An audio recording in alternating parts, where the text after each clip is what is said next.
Hello, I'm David Jobin, President and CEO of Our Fund Foundation. And on behalf of Our Fund and Equality Florida, I want to welcome you to our National Leadership Fall Forum.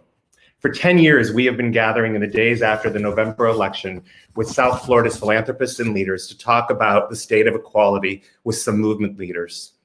We're very pleased to be partnering with Equality Florida for the second year in a row on our Fall Forum. Before we start the conversation, I want to give you just some brief background on our fund and explain who we are. We're an LGBTQ community foundation serving Broward, Miami-Dade, and Palm Beach counties. We operate at the intersection of need and resources. We help LGBTQ philanthropists amplify their giving. We do this through working with them on donor-advised funds so that they can support worthwhile, impactful causes. And we also do it through legacy giving and estate plans. There's a concentration of LGBTQ wealth here in South Florida, and we want to make certain that it stays here for future generations. So we work with donors to make sure that their estate plans reflect the values by which they live their lives. In the 10 short years since our fund was founded, we have grown to $19 million in assets. We invest nearly $2 million a year in LGBT agencies here in South Florida annually. Just since COVID, we've invested over $1 million in South Florida LGBTQ agencies so that they can keep their lights on and their doors open. If you think that our fund might be a good partner for you and your philanthropy, I hope that you'll reach out to us. And we did not take tonight off from philanthropy. In lieu of the investment that we usually make in the Fall Forum with the rental of a facility and with catering costs, we are going to invest $2,500 in 3 agencies so that they can help with food insecurity. Lambda Living in Miami, Compass in Palm Beach, Poverello in Broward will all be receiving $2,500 grants in the coming weeks to support this critical work. I said earlier that this is our 10th year that we've been doing this. For every one of those years but one, we have been fortunate to have Equality Florida Executive Director Nadine Smith serve as a moderator or serve on the panel. Whenever there's an election, I am reminded that we don't in fact yet live in a purple state. And that's why it's so critical that we have Equality Florida. They are the nation's premier statewide organization promoting and protecting LGBTQ rights. They make all of our lives more livable by protecting us from discrimination. And much of their success is due to their executive director, Nadine Smith, who has served in that role since Equality Florida's inception in 1993. Nadine, thank you for helping us with this important conversation. The most important election of our lifetimes is now behind us. President-elect Joe Biden and Vice President-elect Kamala Harris, the most pro-LGBTQ ticket to ever seek the presidency, made history, securing more votes than any previous candidates and shattering the glass ceiling for women and people of color. This election cycle was a breakthrough for mobilizing LGBTQ voters and our allies in Florida. Equality Florida launched the largest, most ambitious voter mobilization campaign in our organization's history, investing more than $1.5 million to get out our vote. We expanded our field team and built an army of more than 400 hardworking volunteers. Together, we turned out more than 1 million pro-equality voters in Florida, and I'm especially proud that by the eve of Election Day, we had convinced 110,000 pro-equality voters who didn't vote in the 2016 election to cast an early ballot. Now, in a state where a U.S. senator was elected by a margin of fewer than 10,000 votes, and the governor's race was decided by less than 30,000, we know our community can decide the outcome of races up and down the ballot. Florida was also part of the national rainbow wave as 12 openly LGBTQ candidates won their elections. We celebrated historic victories. Florida Senator-elect Chevron Jones and Florida Representative-elect Michelle Rayner became Florida's first elected Black LGBTQ state legislators. But elections are never the finish line, and we can't take our foot off the gas now. We face deep challenges in Florida and nationwide. An avalanche of anti-LGBTQ judges now occupy lifetime appointments. Our nation is deeply divided, and hate violence has spiked. But we see reasons for optimism too. Young voters whose attitudes are strongly supportive of equality doubled their turnout from just 4 years ago. And new polling shows that 70% of Americans, an all-time high, favor marriage equality, and 83% favor laws banning anti-LGBTQ discrimination.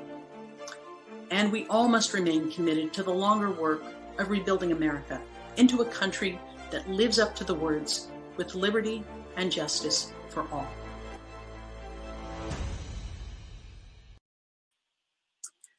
Good evening. Wonderful to see so many people already in the chat.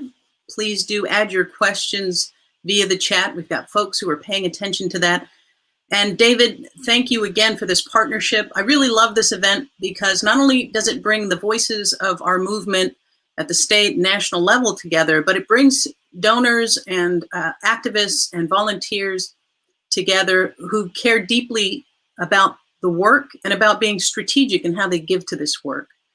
And so we've been bombarded, all of us, in the last few months or more, with the message that the most important election of our lifetime was just around the corner.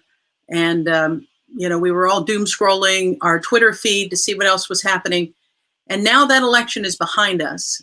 And the question that everyone is asking is, what does that mean for the movement? Where do we go from here?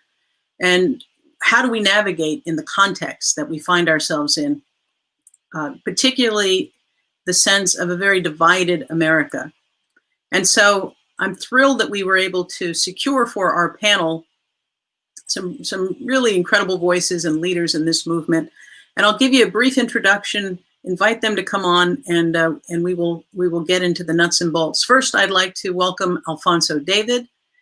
He is the first civil rights lawyer and first person of color to serve as president of HRC in the organization's nearly 40-year history. He has been at the forefront of the movement for LGBTQ equality for more than a decade, and he has worked at both the state and the national level. Alphonso, thank you for joining us. Next up, we have Annise Parker, who is the CEO of the LGBTQ Victory Fund and Victory Institute. Annise is the first former elected official to lead those organizations, having served 6 years as a Houston City Council member and 6 years as City Comptroller and 6 years as Mayor of the city. So Annise, thank you for joining us as well. Next, Aaron Belkin is the founder of the Palm Center, which the Advocate named as one of the most effective LGBTQ organizations. And Aaron is credited as being a pivotal figure in his role in repealing Don't Ask, Don't Tell. In 2018, Aaron founded Take Back the Courts, whose mission is to inform the public about the urgency of Supreme Court expansion as a necessary step for saving democracy. And finally, Kasey Suffredini. Kasey is CEO and National Campaign Director at Freedom for All Americans and has been the chief architect of bipartisan campaigns to successfully secure a number of national firsts, including the country's first standalone statewide transgender public accommodations law. And now Kasey is focused on passing nationwide legislation, the Equality Act. Welcome, everyone. Thank you so much for joining us. And we're going to get right into it. I've got a few questions that I've prepared. We've also invited the audience to send questions our way. And we've got folks paying attention to the chat. And finally, we have the LGBTQ Leadership Council, which we launched this year for Florida's GSA students in grades 8 through 12, and especially those who may be experiencing discrimination based on race or gender identity and expression. So it's a 9-month program. And one of the things that we asked were for a few of those young people to put questions in front of everyone tonight. So welcome. Let's go ahead and start off. And Alphonso, I'll send it to you first. What does the outcome of the 2020 election mean for the Equality Act and the broader LGBTQ agenda? Well, thank you, Nadine. Thank you for that question. I want to just say hi to my colleagues who are joining us tonight.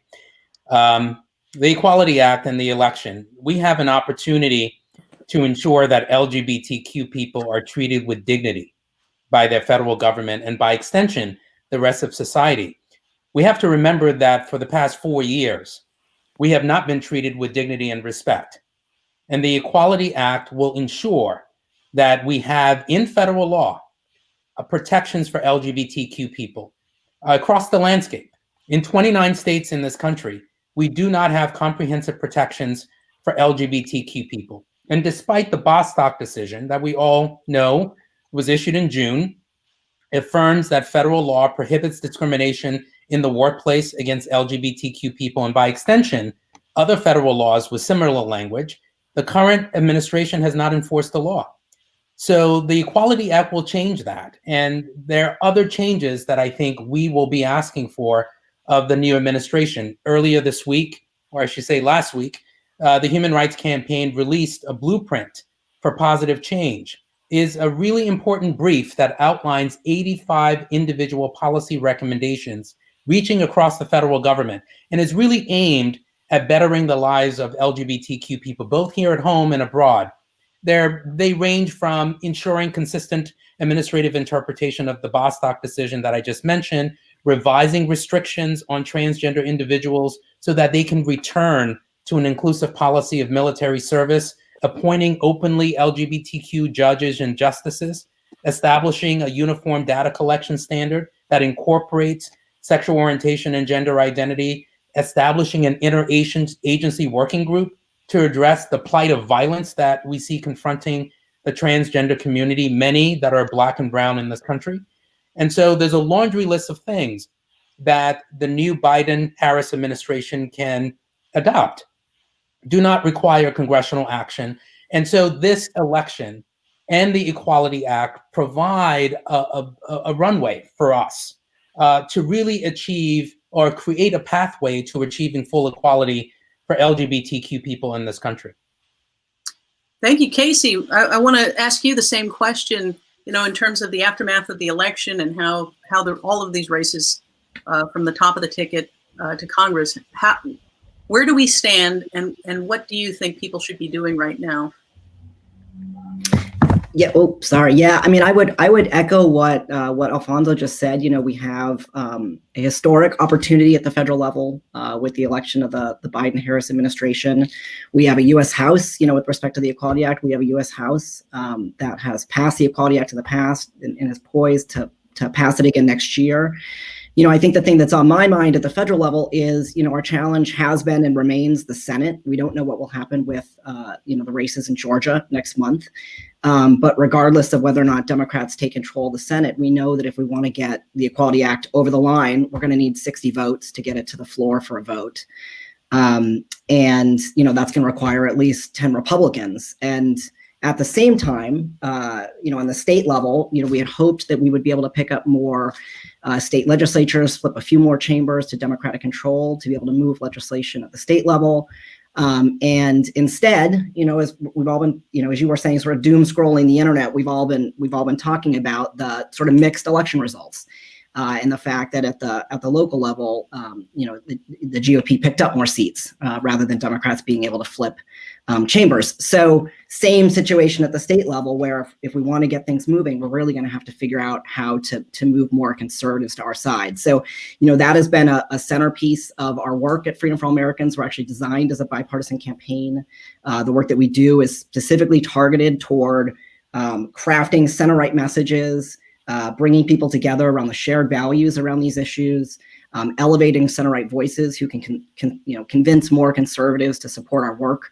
And I think that's going to be the big challenge for us over the next 2 years, and the thing that we really need to dig in and drive hard on. I just think there's no reason why we should let Republicans off the hook.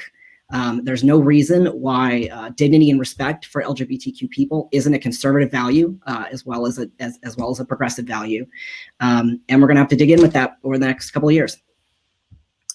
Thanks, Annise. Let me turn to you. There's a lot of conversation about the rainbow wave that continues, and we saw again in this election a number of LGBTQ historic breakthrough races. So one, can you talk about that? But can you also talk about, in the context of a very divided country, are we winning in unlikely places? Are we sort of winning in the deep blue territory? Can you talk about where the rainbow wave is breaking? So this year I've been talking about the rainbow tsunami because we talked about the rainbow wave in 2018 and just so many people running this year. There were more than 1,000 LGBT candidates who ran across the United States. And we don't lose when people run. They may not be successful in the race, but we don't lose when we have candidates standing up all over the country. The impact of just the sheer volume of folks who are running is that the act of running itself, it's another face, another voice of the community. And because most of these candidates are at the local level, they are connecting to their neighbors and the people in their community in new ways. And so they are doing the long work of changing hearts and minds. Now, obviously we want to win when we run.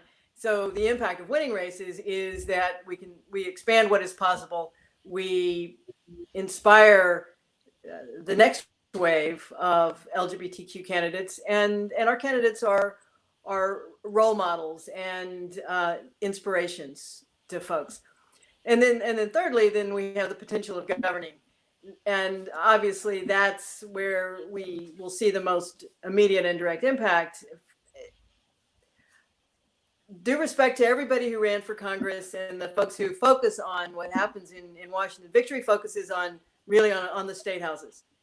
And it was a rough night for congressionals that were largely Democratic. And that's really because the partisan winds are blowing there, and it was really about what was happening at the top of the ticket. But when you take a step back and you look at what was happening in state houses, we were winning anywhere and everywhere we ran. The fact that we have elected a non-binary Black Muslim to a state legislature in Oklahoma, you should like put a pin in that map right there. The fact that we had 5 states when we started election day that had never elected anyone from our community to their state legislature. We added Delaware, of course, Sarah McBride in the Senate, but we added Delaware to that column, and Tennessee, where we elected a Black bisexual man who's a Democrat and a white gay man who's a Republican to the Tennessee House. We only have 3 states left where we have to do that. Trans woman of color, the first Native American trans person to be elected in Kansas. We added to our caucuses in Texas, in Florida, in Georgia, across the South. So it's really a matter of, it wasn't the night I was hoping for, but when we took a deep breath and looked back, our down ballot candidates did an extraordinary job, and they proved what most of us on this chat have been saying, and that is that gay rights, LGBT rights are not a matter of urban areas or rural areas. They're not a matter of Republicans or Democrats. We have to, though, get out and put a face and a name to who we are as people and ask people to respond to us. And they do. And we had a really great night. And I want to offer hope at that level. Well, that's a terrific segue over to you, Erin. You're somebody who has had deep experience in shifting the culture around the military and being able to serve openly and honestly. And now you've taken on an issue that I know a lot of folks are thinking a great deal about, and that is the lingering impact of not only the judges that have been put in place under the Trump administration, but the fact that seating a Supreme Court justice was blocked during the Obama administration. Federal judgeships were blocked. So the chess match around the courts is, I think front and center in everyone's thinking about where we go from here. So tell us more about what your organization is doing and what what your philosophy, theory of change is right now. Yeah, thank you so much. And what an honor to be on this call. And I want to apologize. I wear two organizational hats. I'm the director of the Palm Center, which has worked on LGBTQ military issues for 21 years. And we're still working on military policy and look forward to the quick return of inclusive policy under President-elect Biden. But I'm also the director of a separate organization, Take Back the Court, which is dedicated to the idea that court expansion is the only path back if we want to restore our democracy. And the apology is because I listed my affiliation under the screen as just Palm Center, but I will make some remarks now under my Take Back the Court hat, which would not be coming from the Palm Center. But the argument that we have been making for the past 2 years is that American democracy is effectively over. Yes, Democrats can still win elections, but as we're about to see for the next 4 years, even when Democrats win, they're not allowed to govern. And that's because Republicans have been engaged in unprecedented obstruction. And also because when Democratic administrations do manage to enact a few important laws and regulations, those are sharply curtailed or struck down by stolen courts. We're seeing the Affordable Care Act still in court 10 years after the fact, even though it's clearly constitutional. And so our argument is that there's really only one path back to restoring democracy, which means allowing a future administration in Congress to ban voter suppression, to ban dark money in politics, to ban hyper-partisan gerrymandering, to address the national emergencies we face like climate and gun violence and immigration. And the only way back to that position is a three-part structural reform, which is you have to change Senate rules because otherwise there's no foreseeable future in which legislation would get through the Senate. So you have to get rid of the filibuster. Then you have to pass an aggressive democracy bill, which would ban voter suppression, provide statehood to DC and Puerto Rico, etc. But then in order to protect that bill from the stolen Supreme Court, that bill would solve problems that were largely created by the stolen Supreme Court, like dismantling the Voting Rights Act. So in order to protect that bill from the stolen court, you would need to expand the Supreme Court. Now, all those strategies were contingent on the Democrats coming back to power in both chambers and the White House. And we don't know yet whether that's going to happen because pending the Georgia outcome, the Democrats might not retake the Senate. If that's the case, then our organization's argument becomes about the possibility for long-term structural reform as opposed to something that can happen in the short term. Well, that's an awful lot to unpack. I just wanted to see if anybody wanted to respond or add anything to Aaron's premise there. I'll briefly sort of talk about the conversations that have been taking place now over the past 2, maybe 3 months about the importance of court reform, because he's exactly right. We have to have an honest conversation about the issues that we are all fighting for. And ultimately, I see that under a broader umbrella of justice and liberty for all. And we all understand that those provisions are referenced in the Constitution, but unfortunately, they're not interpreted in the same way to afford all of us with that level of protection.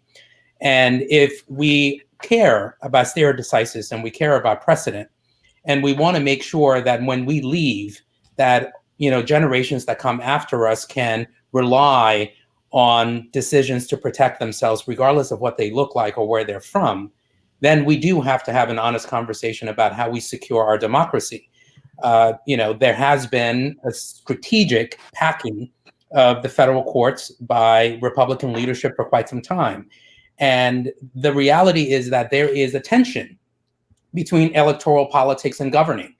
And we can still win at the ballot box, but if we lose when we're in the process of governing, then it's counterintuitive because we can't really affect the level of change that we need to affect when the laws are being misinterpreted or interpreted in such a way that they marginalize or further marginalize communities that are already operating under states of regressive policies or oppression.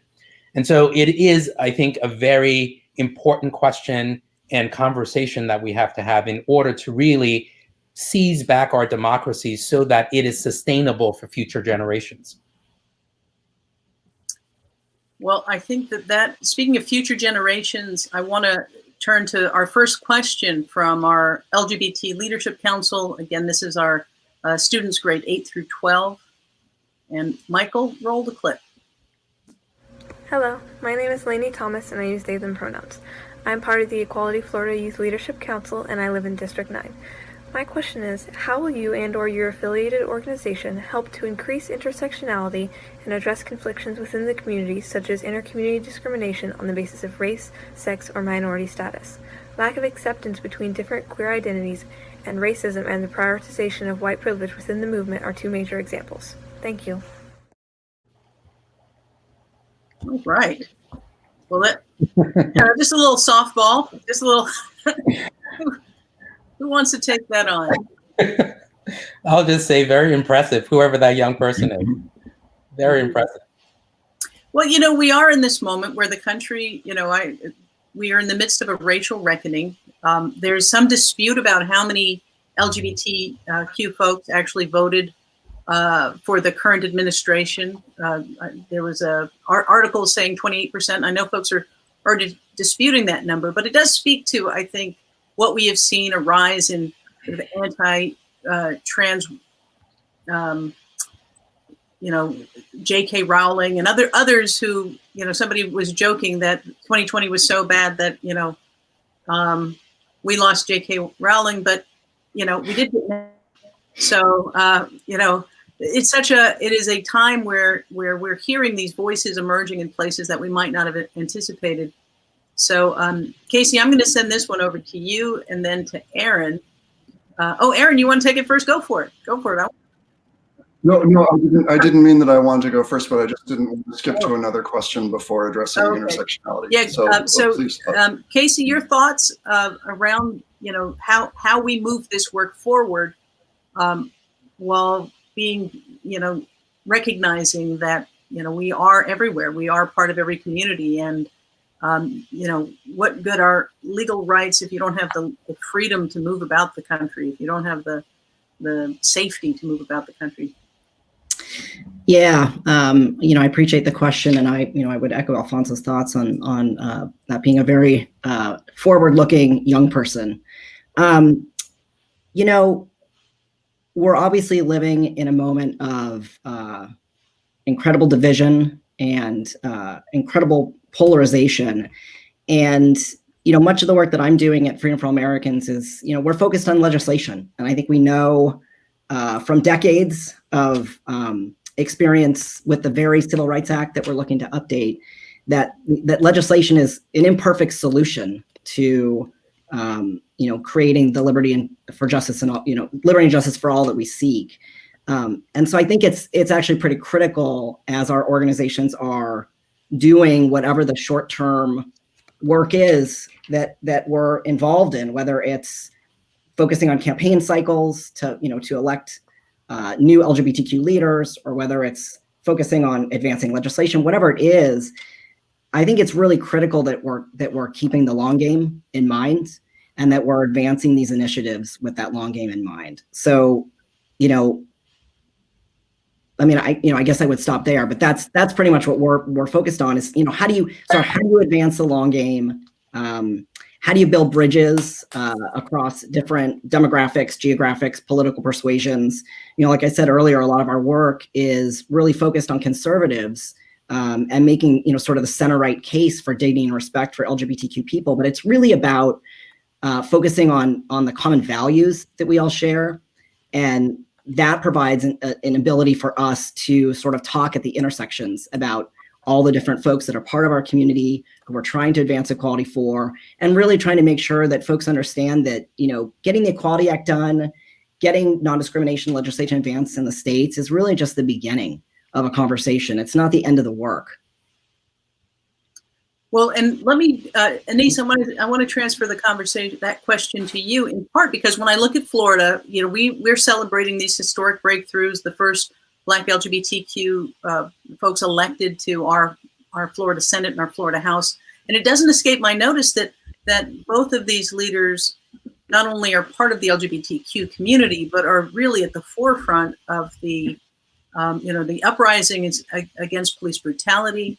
They are embodying that intersectionality. And it sounds from the roster you were just going through that we're seeing a lot of that, those leaders emerging in this space that are part of that rainbow tsunami. Is that correct? Is that what you're seeing from where you are? So the exciting thing about the candidates coming from our community is that they are significantly more diverse than the general candidate pool. Looking back over the last few election cycles, the LGBT candidates who ran were at least 30% more diverse than the overall candidate pool, and they won in proportionate numbers to running. So there are no ultimate barriers to electoral success. And the most successful candidates are those who do successfully integrate their multiple identities. Because what I hear over and over again, and working with Victory had almost 400 candidates across the country that we worked with. And what I hear over and over again in these communities is that folks want authenticity. They want to vote for people that they believe are showing them who they really are. Now, in a really perverse way, that is also how people describe Donald Trump. But that aside, our candidates, by not shying away from the fact, Chevron Jones in Florida, we helped him a few years ago when he was a state representative, when he navigated his coming out process, so that when he ran for the Senate, he was, yes, I'm a gay man, but yes, I'm still Black. That didn't change, and these are the issues I care about, and this is why both of those things will make me a better legislator. We saw that in multiple places. You look at in Georgia, where Kim Jackson became the first member of the Georgia State Senate from our community. She is a Black lesbian Episcopal priest who with an outreach to the homeless community. And her message is that she cares deeply about the most vulnerable in the community. She has a track record of working with those communities, and she will continue to do that in the Senate. No candidate wins by saying, hey, I'm gay and you need to support me. It is about bringing your whole self to the game. What is challenging for a lot of us is to make sure that, and for all organizations and individuals, is to make sure that we are good allies in the sense that we don't speak for people, we allow people to speak for themselves. Mm-hmm. And I know most of our organization, certainly know HRC and Victory have outreach focused on elevating voices of marginalized communities, trans communities, communities of color, both in our working them into our candidate pipeline, but also in terms of when you have a microphone or a megaphone, sharing that with someone. So I don't speak for you, you speak for yourself. There's a lot of intentionality that has to be a part of that, because even though our candidates are more diverse, even though we are electing more and more people of color and people from across the spectrum of our community, it is still not sufficient to the numbers. And we have so far to go in terms of we're focused on electing members of our community, but this maybe it's job security for me. If we're 4.5% of the population, we need to elect 22,000 more across the country. That gives you an idea. So as important as it is when we stand up and run, we don't win without allies. And I love hearing Kasey talk about the fact that we have to put front and center that our rights are not a progressive or a conservative issue. They're a human rights issue, and there shouldn't be a political divide on support of the LGBTQ community. Nadine, if I could, before you move on to the next topic, I just also want to weigh in on the issue of intersectionality in the movement. So I don't know if you're transitioning now. Oh, go ahead. You go ahead and say your piece. I haven't forgotten you, Aaron. Yeah, I knew that you might be transitioning. So just on this issue of intersectionality in the movement and sort of picking up what my other two colleagues mentioned, at the Human Rights Campaign, I have been advancing a collective value. And that collective value is, how do we see beyond ourselves? How do we care about issues that do not directly affect us? So we can all march in a Black Lives Matter protest, but if we don't take action consistent with that participation in the protest, is hollow. So we have to think about, as a movement, as a community, as a large community, how do we fight for equality in a deliberate, intentional, and strategic way? So if there are those who are opposing basic human rights and dignity based on, say, a misinterpretation of the law, or misinterpretation of policy, or simply outright bias, how do we confront them? We confront them collectively. It can't just simply be that as a Black man or as a gay man, I have to raise my voice when I see oppressive policies that affect certain parts of my identity. That as we think about intersectionality, and Annise sort of alluded to this as well, we all have to make sure that we are standing up for equality. And that means standing up for policy issues that don't directly affect us. So as an example, this past week, Supreme Court Justice Samuel Alito gave a speech to the Federalist Society arguing against marriage equality. So, of course, we all know we can all now marry regardless of sexual orientation or gender identity.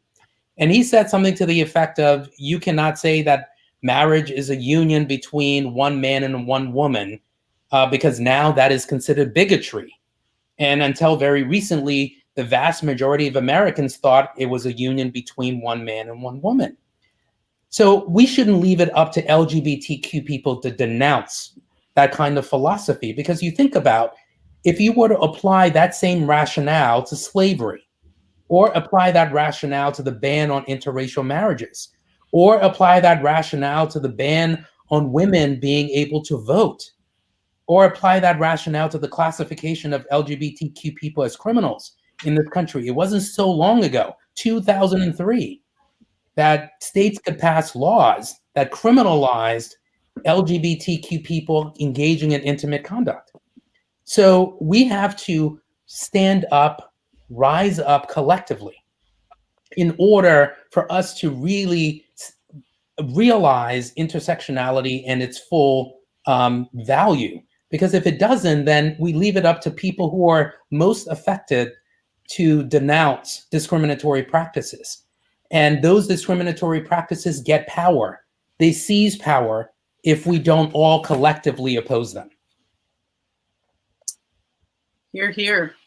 Well, Aaron, I want to go to you for you to either weigh in on this or to segue to the question you've been wanting to reply to. Well, I think this is all about intersectionality, so I would just like to follow on Alphonso's remarks about that, and to thank Lainey so much for such an important and wonderful question. And I would say a few things about intersectionality. First, I think it's really important to acknowledge contradictions, and that this work is laden with tension and contradiction. To give a concrete example, Republican Senator Susan Collins voted for Don't Ask, Don't Tell repeal, which was important. It had a sanitizing effect on her reputation, and then she turned around and voted a few years later to bring Brett Kavanaugh onto the Supreme Court, where he is going to spend the next generation going after workers and women and people of color and LGBTQ people. And so there are contradictions that structure our work. That's the first thing I'd say. The second thing I would say is that I think it's essential, following just brilliant thought leader Heather McGhee's insights about race class narratives, to really tell stories from the perspective of understanding that GOP power and plutocrat power in the United States today depends on dividing everyday Americans from one another, and telling the story of how GOP and plutocrat power depends on dividing white from black, LGBTQ from non-LGBTQ, immigrant from non-immigrant, et cetera, because that divide and conquer is what enables the GOP to pick all of our pockets. And so part of an intersectional approach is to really be mindful of the power dynamics at work and to tell those stories. The third and final point that I'd like to make is kind of zigzagging over to my LGBT military hat. There's a really brilliant trans scholar and advocate, Dean Spade, who makes a very powerful critique of the efforts to repeal Don't Ask, Don't Tell and the trans military ban from the perspective of intersectionality and trans rights. And there are others who have made that critique as well. Jasbir Puar, a brilliant scholar, is one. I want to own those critiques and acknowledge the validity. The movement has had to harness militarism in order to change military policies. We've had to explain how inclusion is good for the military. Well, that's harnessing militarism. And militarism in and of itself it depends, I would argue, on racism and other forms of paranoia and phobia. But I would say, having owned the validity of the critique of that work, it is going to be important moving forward as much as possible to talk about military policy, not in terms of binary thinking. And what that means is we're about to get good policy back for transsexuals, even though we're calling it transgender policy. But we need to spend the next generation working on behalf of non-binary troops who still will not be allowed to serve. Now, that's a different kind of intersectionality, but nonetheless important. And the divisions that are used to separate all of us often depend on very strict binaries. And so the third and final point I would make is just the importance of leaning into binary thinking whenever possible. That's a lot. Thank you for that. And if anybody wants to respond to Aaron's comments, please do before we switch to the next question.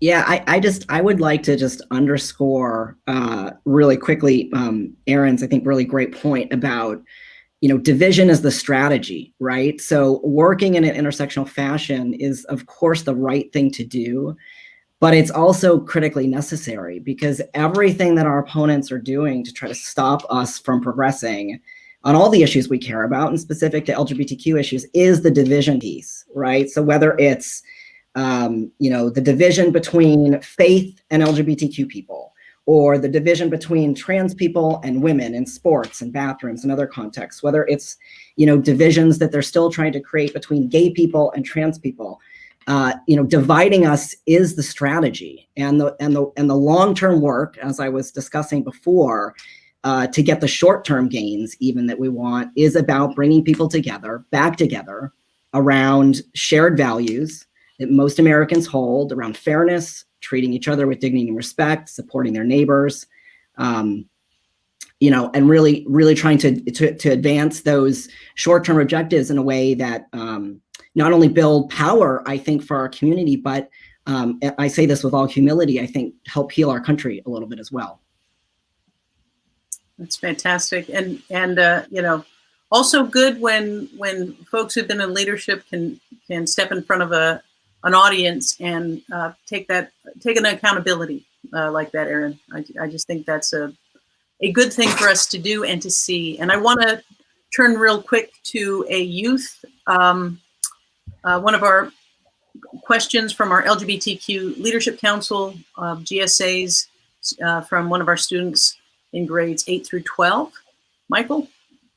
I'm Andy from the Equality Florida Leadership Council. My question to LGBTQ plus leaders in our community would be, what is something you wish you knew when you were just starting to advocate for our rights? I guess this could kind of serve as advice for us. I'm excited to see your responses. Oh, I wish I could ask more questions. Thank you for this wonderful opportunity, and remember to wear your mask. All right. So what advice would you have for younger activists just getting into the fray? I'll try. Okay.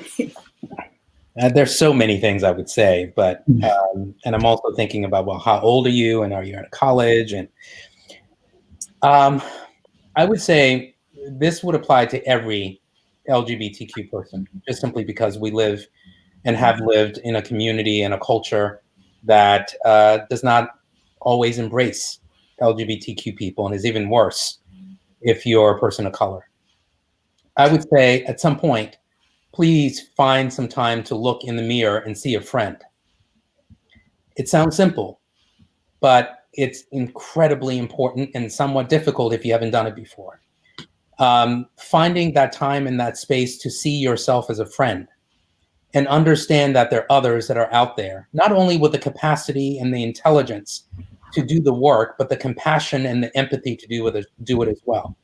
As we go through seeking and fighting for full equality, we are fighting against systems that have told us in so many different ways to hate ourselves. And we see how that permeates our policies. We see how that in some ways creates destructive paradigms. And we need to recognize that we have been living under systems that tell us that it's not okay to be LGBTQ. And as you enter into this world of advocating for LGBTQ rights, in order to be effective, it's really important that we turn the mirror and look at ourselves and find the demons that exist only because we've gone through broken systems, oppressive systems, regressive systems, in order to denounce those and then create a path forward, because doing this work is not easy. As I'm sure all of my colleagues will say, doing this work is not easy. It is complex work. It is really exhausting work. And we don't win every time we get on the field. We will win, but not every time today we get on the field. There are races that we lose. There are pieces of legislation that we lose. We will ultimately win. But as we go through this process, being able to create that shield and the metal that you need in order to make this work sustainable, I think it's incredibly important that you see yourself as a friend and understand that there's an army of people out there with metal, with tenacity to fight with you in order to achieve equality. All right. I'm going to go to Annise, Aaron, and then Kasey. What's your advice to young Annise out there? I was gonna say something very similar to what Alphonso said. I started my activist career in college, and I'm 64 years old, so I've been doing this for a very long time. And I attended my first LGBT organizing event in 1975. And Alphonso said, look in the mirror and find yourself and find a friend. I was going to say, find or create community. You cannot survive by yourself, but you have to start with loving yourself. The other thing I was going to say, and would say, is that you cannot do this work from a place of anger. You can't hate. You can't be angry all the time. You will burn yourself out. But you can do it if you come from a place of, this is who I am. I deserve respect. I will offer respect. And I'm going to be clear and consistent, but I'm not going to hate. And I'm not going to be angry all the time. Now, I can't quite get to say I'm always going to offer love. I try. I pray over that. But you can't do it from a place of anger. Right. Aaron, what's your advice to young Aaron? Another great question. Thank you so much for asking. A few things. One is to try to hold a bit of attention within that the stakes of this work can be as high as life or death for folks you're trying to help. But it's important when possible to bring a sense of joy and playfulness to the work, at least a little bit, and to remember that you're in a marathon, not a sprint, is one thing. Second is that you have the right to choose the scope of what you're going to work on. And if your decision is to help one person who is having trouble and needs you to bring them soup in their hospital bed, that's as good as fighting a national policy. You can do good and should do good on whatever level, at whatever scope feels right to you, whether it's local, state, or national. And then the final piece of advice is that the politics among LGBTQ groups can get a little bit rough and tumble sometimes. And to be honest, there have been eras when it was a little bit more painful to deal with community groups than it was to deal with political opponents among the traditional values groups. But I would say I'm really, really proud that for the most part, I think our community has avoided circular firing squads. And just to understand that pretty much everyone in the movement is coming from a place of trying to help, and that even when we disagree with each other, like, it's fine to get mad and take a breath, but it's quite something else to act out on that, either with your own staff or with other groups, or certainly with reporters. So I'd really just, kind of invite kind of thinking through the importance of coalitional politics. Right. Kasey. Yeah, I grew up in a small conservative town in Southern California. Those do exist, believe it or not, and they're just as conservative as other conservative places around the country. And it's the late 70s, early 80s. The only representations I got of gay people were sort of the emerging AIDS crisis and what I was hearing on the news that I couldn't much make sense of at that age. Did not know transgender people existed at all. And both of those things, I've come out twice, came out once as a lesbian and later as a transgender man. And both of those facets of growing up made both of those transitions harder than they needed to be. One at 19 and one at 39. Took a long time to make the trans transition. And, the lesson that I learned in both of them, especially the first one, I was 19 years old, early on in college, and could not reconcile what I knew of myself and what I was learning of this community that I knew nothing of, right? Like, queer people don't generally usually grow up in queer families. So we have to sort of look elsewhere to learn about who we are and where we come from. And I think if I had any advice for my younger self, what I would say is, kind of what I said to myself in those moments when I initially realized and embraced who I am, and took those initial steps to living the life that I, had realized I was born to lead, which is, we get to define for ourselves what it means to be queer. Nobody else gets to define that for us. And so I would say to young folks, you get to define what it means to be queer, and you may be defining it differently than you're seeing older generations do it. And that's great. That's exactly the way it's supposed to be. That's exactly what's supposed to happen. Be the change that you want to see. It sounds very cheesy, but I think it's actually really true. So you get to define what it means to be who you are, be the change you want to see, and the world will follow. I love that. Andy, I love that question. I love the answers. And for me, one of the most important things that happened as I was emerging as a young activist was the demystification of some of the folks who had been my heroes. Because when you put them too high on a pedestal, then they are doing things so far removed from, our lives, and to discover that they had flaws and made mistakes and could be petty and could be, could be tired, and they weren't always, nicely packaged and ready for prime time, sort of took a weight off. And I discovered early on, I would write press releases in the background for other people to read, speeches for other people to say. And the chair of our committee didn't show up. And I remember standing there with a piece of paper, because I had to read it because I wrote it, and my hands were shaking, on the steps of the city hall. And the next day in the paper, it said activist Nadine Smith. And I thought, oh, that's it. There's no certification. I don't,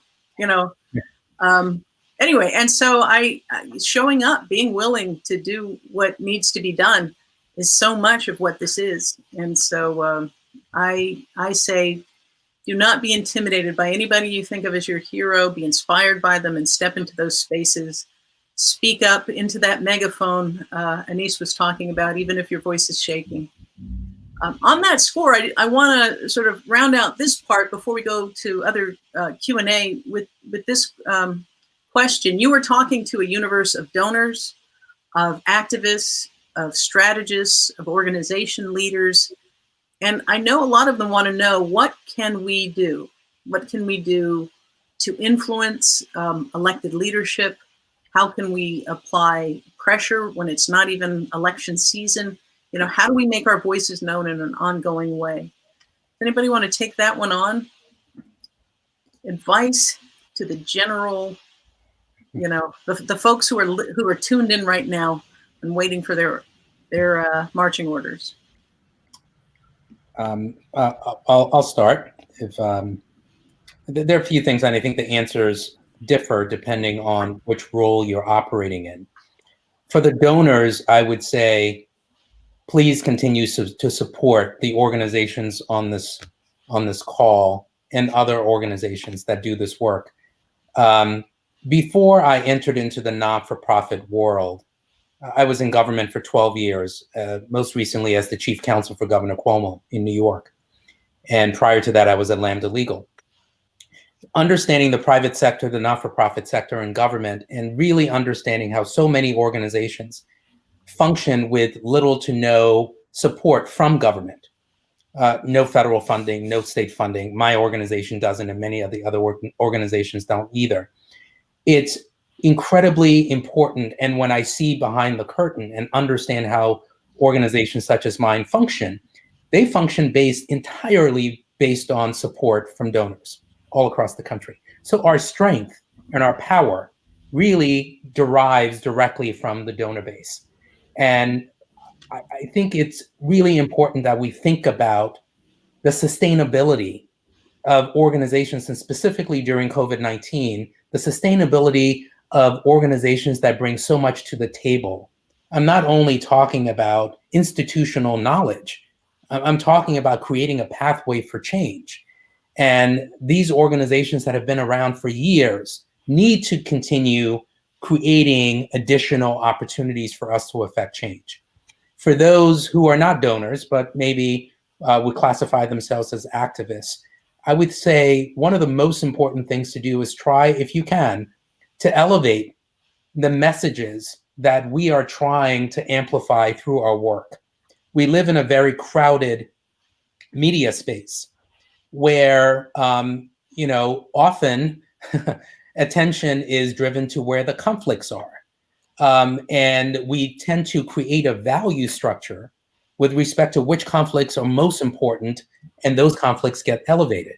Well, unfortunately, LGBTQ issues often don't get elevated in the way that they should. So to the extent you are an activist or an advocate operating in this space and looking for ways to be helpful, thinking about how you can amplify the messages that we're trying to get out there is not only speaking to public policymakers, it's also speaking to the 73 million people or so who voted for Donald Trump, and trying to make sure that we break this, this construct that we are currently living in, which is either us versus them.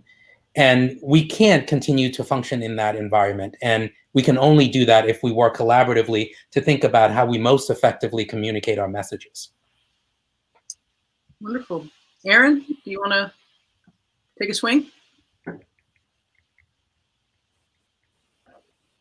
Oh, I think you're on mute. Sorry, I would underscore the importance of giving to trans-led and Black and brown-led organizations. With very few exceptions, there are almost no wealthy trans people. And the total pool of money available for trans-led organizations, it's almost nothing. I know the data from a few years ago. It was only $10 million for hundreds of organizations nationally, and so I would just emphasize the focus on that. I'm very glad you got off mute to say that. Somebody has to do it, or the whole thing is jinxed. Annise, you want to offer some thoughts? I'm not going to repeat Alphonso, because clearly supporting the organizations that are already doing the work is important. Don't go out and start a new one. Find the one that's doing what needs to be done, and help it do it. That's just something that has happened in our community. But the other is that I still believe very much in individual responsibility to take action too. So folks who are on this call, everyone has an opportunity to contribute, whether as a donor, whether as a volunteer or advisor, and then finally in your own life. And that we have to be intentional and consistent, as has been said earlier. It's not just about elevating the voices that don't get heard. It is making sure that we, in every opportunity, stand up for what's right and speak up. It is, I mean, I've been doing this work for a very long time, but I have to gird myself periodically, because where it's just so much easier to just, hey, I just want to just go on and not look at what's happening over there, because it doesn't affect me, or I got other things I want to deal with today. We can't turn our heads ever. We just have to make ourselves realize that and be steadfast. Casey, the same question to you. What advice do you give to folks who are donors and volunteers and activists and make a difference right now?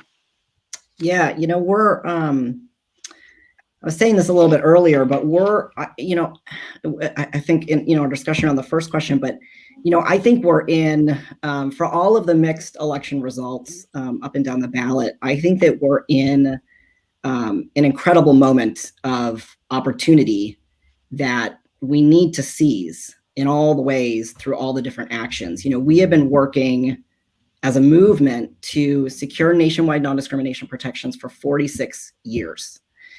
And for the first time in those 46 years, we have a president and vice president-elect who are supportive of these protections, who have publicly pledged to try to move them in their first 100 days, and will do a variety of other things that will help the community and that will create momentum to advance this issue and to advance education more broadly for the community.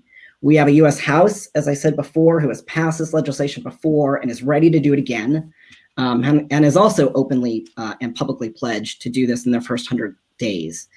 The challenge is the Senate, and it's not a small challenge. Moving 10 Republicans in this Senate is not a small challenge. But our,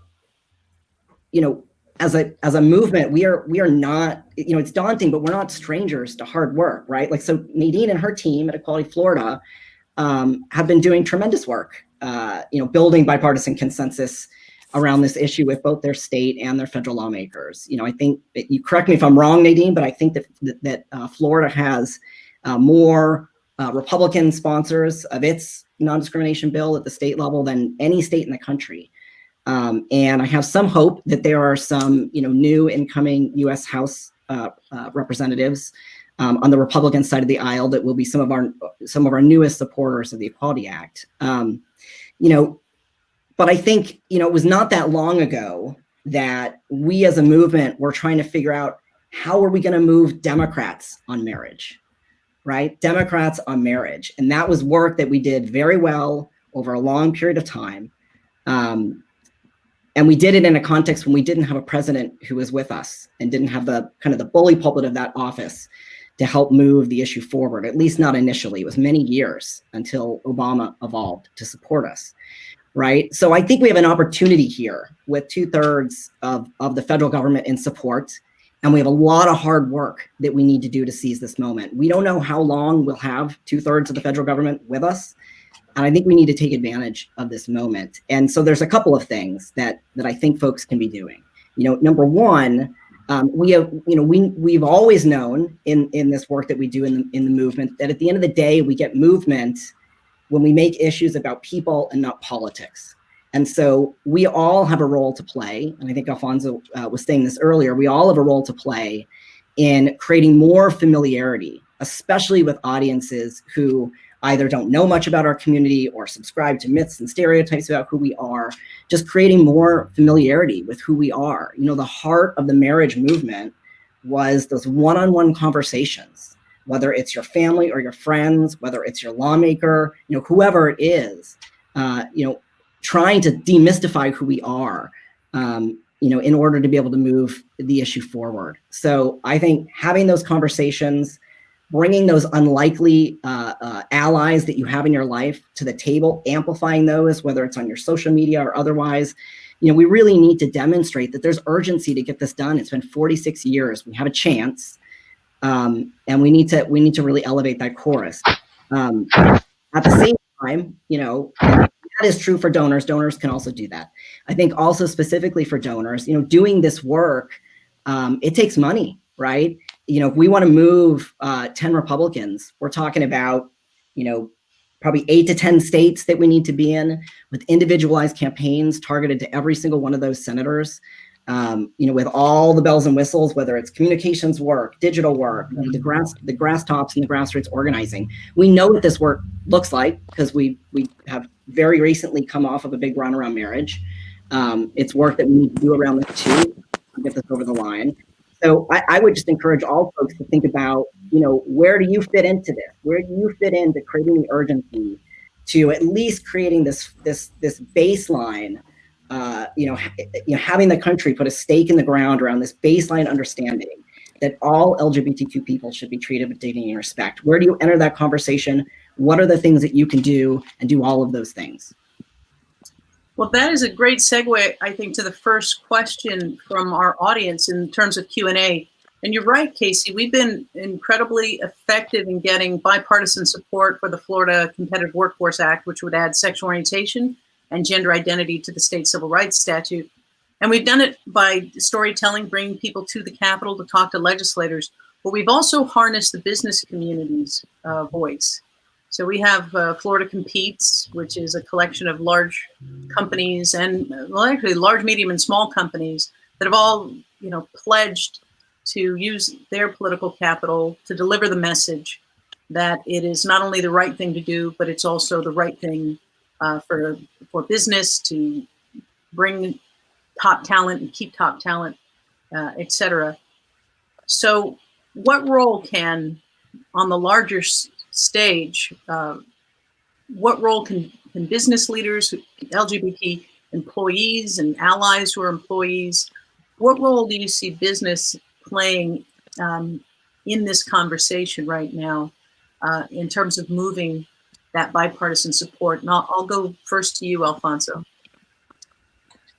I believe that businesses, leaders in the business community, employees who work in industries, different variety of industries, hold such a significant role in affecting change in this country. There are so many different examples of how business has stepped up for the LGBTQ community. Look at the 1980s, when our community was being attacked with HIV/AIDS, and the federal administration wouldn't say HIV or AIDS, and the business community stepped in to support the LGBTQ organizations that were doing the difficult work. Fast forward a few decades later, same thing with respect to fighting against onerous statutes and regulations that would criminalize LGBTQ people. Fast forward a few years later, we were fighting for marriage equality. Business leaders were there.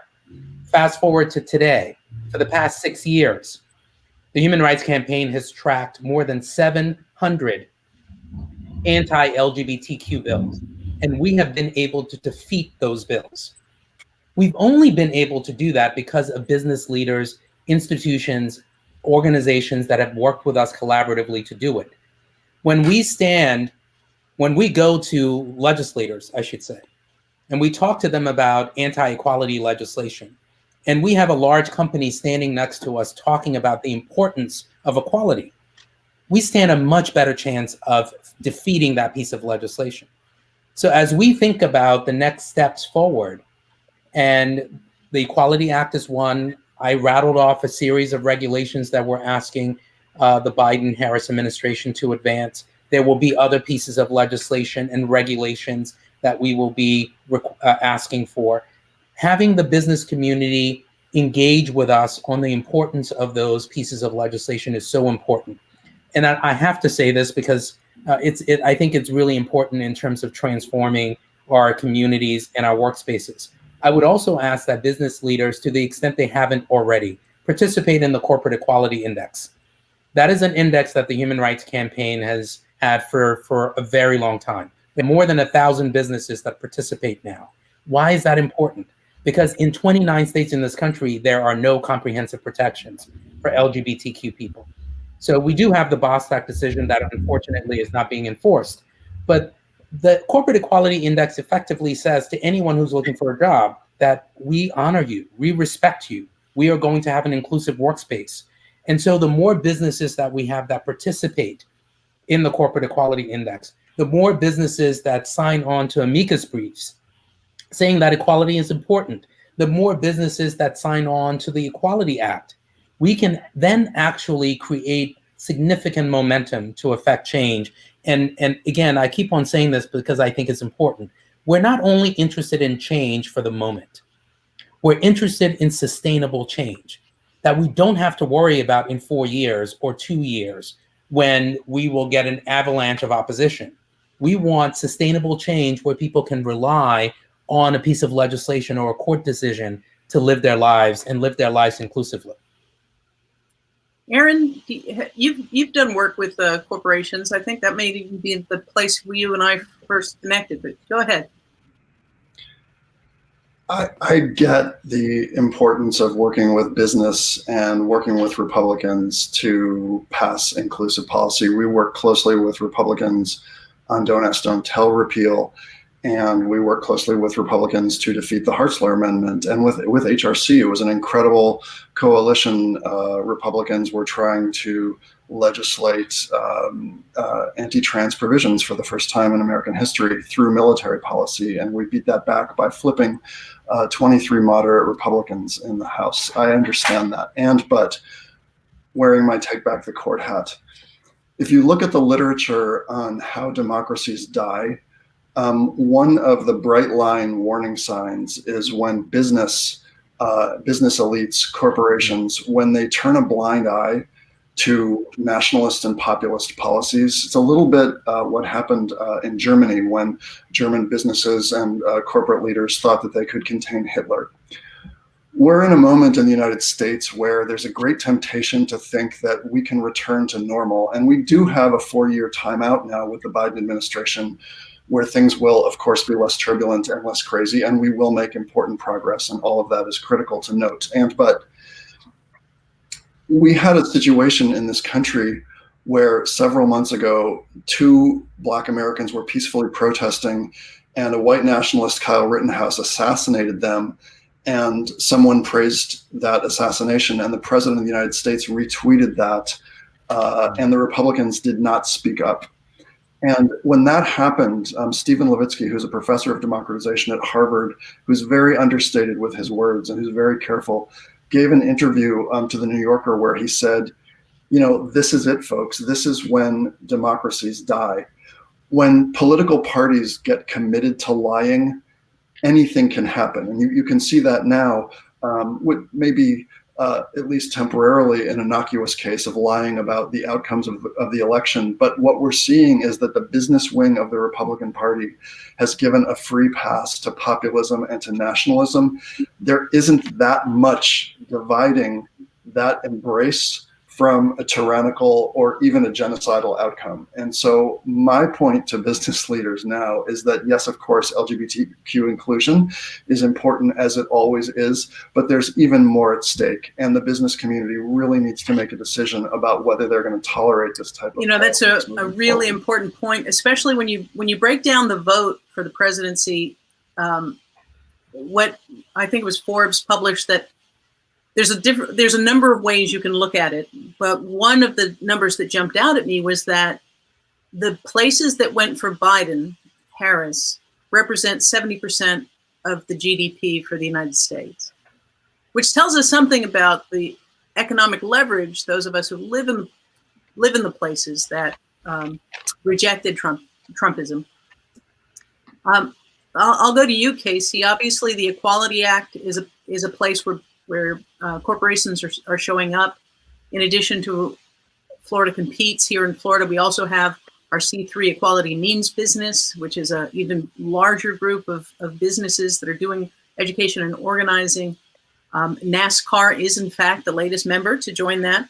And then we have, sort of as a reflection of that 70% GDP, we launched Open Doors Florida, which are businesses that are making sure that people understand that they have made a commitment to non-discrimination for the LGBTQ community and others when it comes not only to them as customers, but also as employees. How does that figure into your strategy around passage of the Equality Act? Yeah, so, some of this has been said, but, discrimination it's an economic issue. The patchwork of protections, we've got 29 states that have, where 50% of the American population lives that don't have, statewide express protections.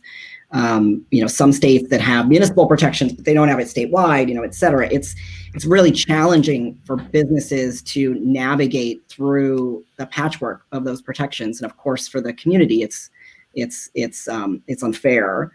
And it's also an issue for businesses because they can't always get the best talent because people aren't necessarily willing to move somewhere where they're not going to be safe. And that's not limited to employment discrimination laws. I mean, I've worked in states where businesses have said that they're having issues recruiting, employees to their different bank branches because some of their bank branches aren't in cities that have public accommodations protections. So maybe they might, their workers are protected at work, but if they leave the office to go get a sandwich, they're not protected anymore. So they don't want to work there. They don't want to travel there from the city they live in where they are protected. So the patchwork is just it's not workable. It's not sustainable. It's not good for the community. It's not good for business. So businesses are obviously able to make that argument. They can make a strong economic case that's appealing to conservatives and the way, the kind of the conservative frame for how they think about the world. But I also think there are other aspects of the work that businesses are doing in this space that are meaningful and perhaps for the longer term are even more meaningful. One is that, I just think in general, people evolve on these kinds of issues when they see other people like them evolving.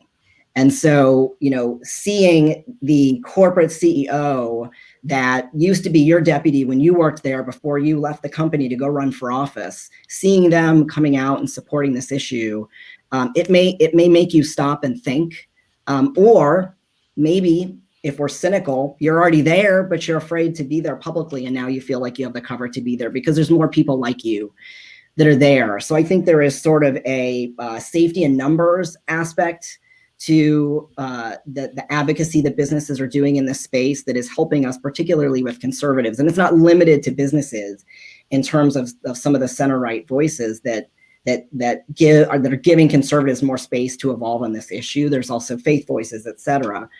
And the last thing I'd say, about businesses in this space is, and somebody else was hitting on this too, there is, I've talked about this throughout this panel, but we always have to have our eyes on the long game. And the long game is the transformational change, right? It's great to have a law that you can enforce when you're discriminated against. It's great to have a court that will give you a fair and impartial hearing. But our goal is to prevent discrimination. We want to eventually get to a world where we don't need those things anymore because people don't do those things to us. And there is an aspect of, somebody said in the chat, businesses, the businesses that are coming to the table, it's much more than just sort of the Fortune 500 companies, right? It's hospitals. I mean, there's, sport associations. They're all businesses of their own kind. And when we start to see a shift in those sectors of society, seeing them not only doing sort of their, workplace trainings, but actually coming out publicly and working to change the laws in the country more generally, that is transformational change. I worked on a campaign in Massachusetts from 2016 to 2018. It was a ballot contest. It was the first statewide contest on transgender rights in the country. We had passed a transgender non-discrimination law, and our opponents had put it on the ballot, and we had 2 years to defend it, and we defended it at the ballot in November of 2018. And in the course of that campaign, we brought in over 1,500 endorsers from every social and cultural institution you could think of that matters in any state in our country. You know, whether it's typical corporate businesses, hospitals, colleges and universities, sporting associations, you know, labor unions, you name it. And you know, we weren't sure how that vote was going to come out, but you know, as we were waiting during election day for people to take that vote, we just kept saying to ourselves, no matter what happens, even if we lose this, we have so transformed the institutions in this state that trans people on some level will still be safe. There are fewer people that will discriminate against them. There are more places they can go for relief when they face discrimination. Of course, it would be better to uphold the law, which we did. But I think that transformative change is the long game. And so we're engaging businesses and faith leaders and other allies like that to help people evolve on this issue. But the evolution is what sticks. With the evolution in the short term, we get a couple of laws, but the evolution sticks. And that is what ultimately makes this a better world for LGBTQ people to you know, live and thrive in. And with that, I'm going to segue to our final question from one of our students from our GSA program, grades 8 to 12. I believe Aaliyah is our. I'm Zaire Video, and I'm a part of the LGBTQ Youth Leadership Council. My question to the LGBTQ leaders is, we see many trans students and some non-binary youth who struggle with being accepted or having their chosen name and pronouns used in all types of schools. Many have been bullied and ridiculed for being their true selves. So what can you do to help them through their coming out journeys that'll make a huge positive impact on their life? Thank you so much. Right. Annise, do you want to be the first to respond?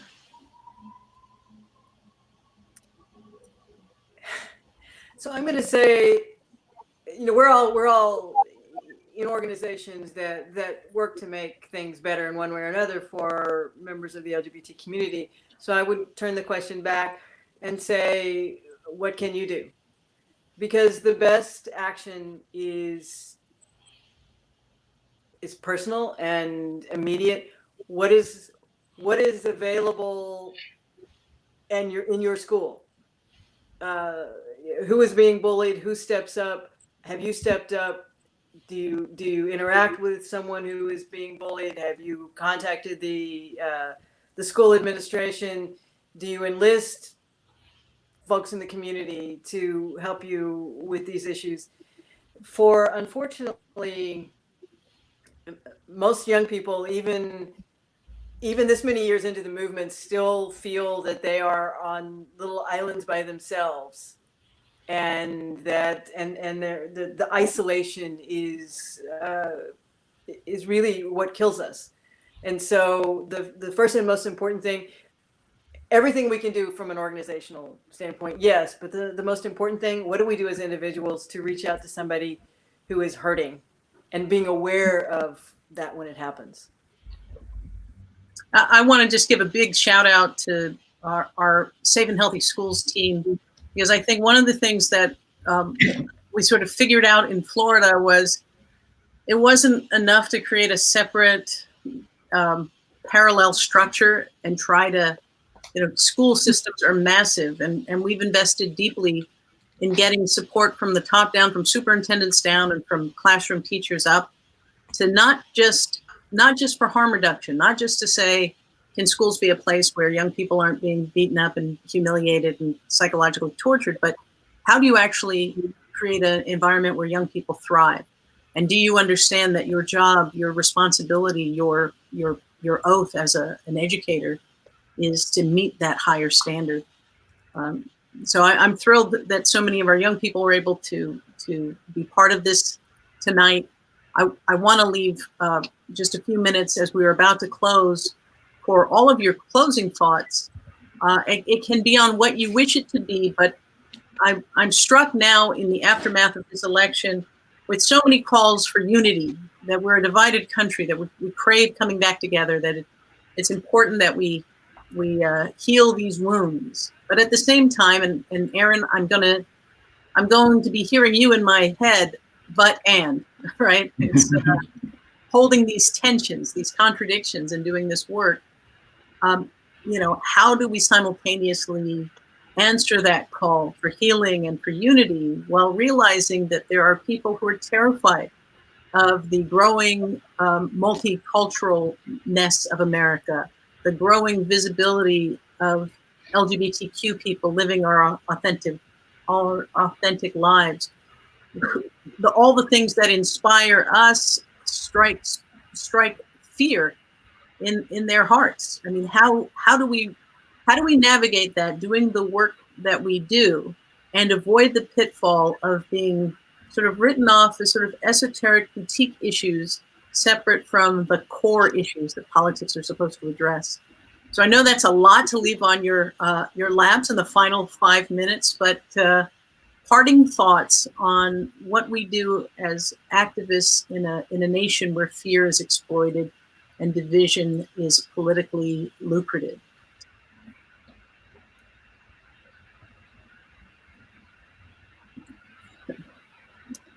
Okay, I'm going to pick you. I'm happy to go first.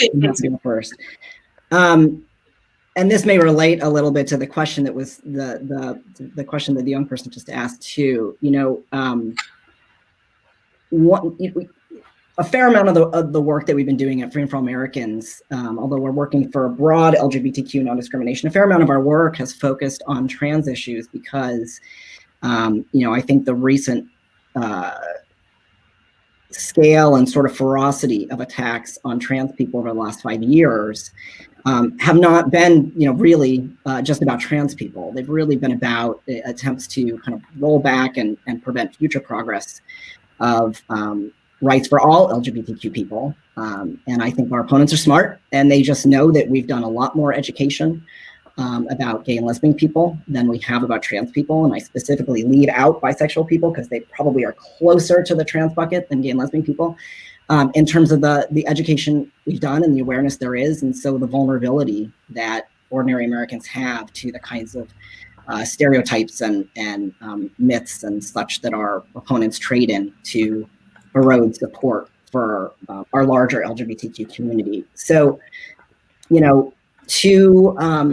to division and polarization, as I was saying, in 2018, I worked on this this campaign to defeat this statewide ballot question where opponents of larger LGBTQ equality were trying to repeal a law that was protecting transgender people from discrimination in public spaces. And it was the first of its kind in the country, although the issue had been pretty high profile and controversial in Massachusetts for probably a decade at that point. And we really didn't know if we could win. But what we did know is that if our opponents were successful, they would bring measures like this in every state to roll back protections for all LGBTQ people and just try to stymie progress and make our lives really difficult. So the stakes were incredibly high. And so we went, as trans and, non-binary people, we went door to door in persuadable areas,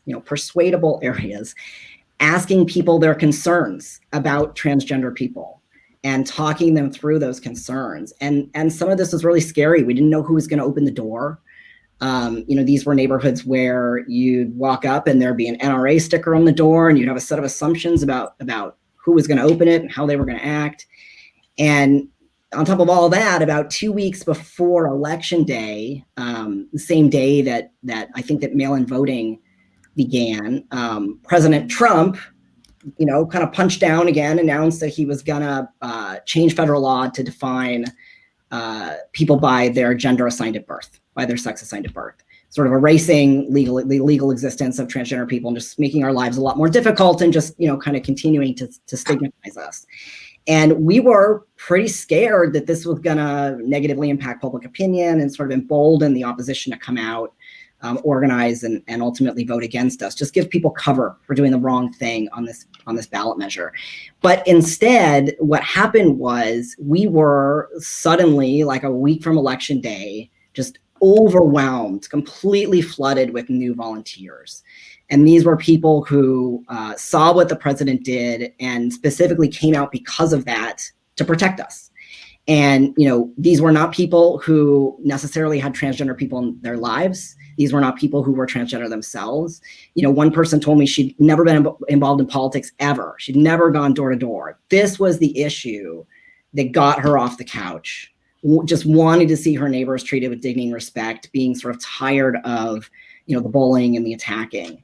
And, we ended up winning that ballot measure with, 68% of the vote. So that's, it's Massachusetts. That's a lot of Democrats, but there's lots of Republicans and independents in there as well. I think we won every single town except for 6, and there's like 395 towns or something. I don't know how I know those things still. But the point is that,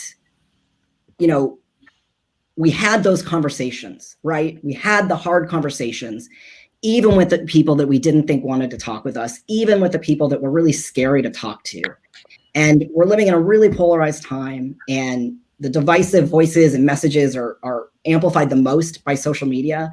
But I just really think that is a distortion of reality on the ground. I think most Americans, they may be conflicted about where they're at on the issues, but I think they do believe in treating each other with decency and respect. They do see themselves as fundamentally fair and standing for fairness. And so I think our work is really to appeal to people's higher selves, to bring those voices together from all walks of life and to amplify them and do everything we can to drown out the division and the polarization, and the myths and stereotypes that we see all over social media. And that may be naive, but I think it's very necessary. Beautifully said. And Kasey, your reward for jumping in first is that you got to lay out a longer story. I want to challenge the panel to quickly your parting thoughts as we close out today. What do you want to leave folks with? Well, I'll go next. I co-sign on everything that Kasey just said, and I'll try to be quick. The call for change that Nadine, you alluded to, is really vibrant and is electric. And that call for change is not going away. And it is what opponents of equality fear more than anything else. Redistricting was a response to minority majority districts. Court packing is a response to a failed electoral ideology of excluding marginalized communities. Reversing governing policies is a response to losing power. So this playbook that has been used against marginalized communities, LGBTQ people, people of color, women, immigrants, is to separate us. And I think that's been said before. So what do? Aaron said this, and I think is worth underscoring again. No one can afford to look away. The rights of marginalized communities cannot be fully realized, and our democracy cannot be fully restored, and it cannot grow without unification. And I know that it's not easy, because we have to reach across the aisle. But in order for us to achieve that sustainable change that we're looking for, we have to reach across the aisle. We have to denounce the practices that we see that undermine equality. We have to denounce the practices that challenge our communities as being not as good as any other person or not as good as any other community. But we have to fight for unification in order to secure that equality that we want and that we deserve. Love it. Annise, you were someone saying we can't look away as well. What are your parting thoughts? So the audio and the video have to match in our own lives, in our organizations, in our companies, and we need to expect it from our politicians. And I'm going to agree largely with Kasey that we're all Americans. They're not our enemy. They may be wrong, but you can't do this from anger and you can't do this from hate. But there's nothing wrong with righteous indignation, but we are all Americans. And one thing that, a lot of lessons from the Trump era, but one is that the norms of society and the norms of politics are there for a reason. They allow us to have our differences and to work to overcome those differences.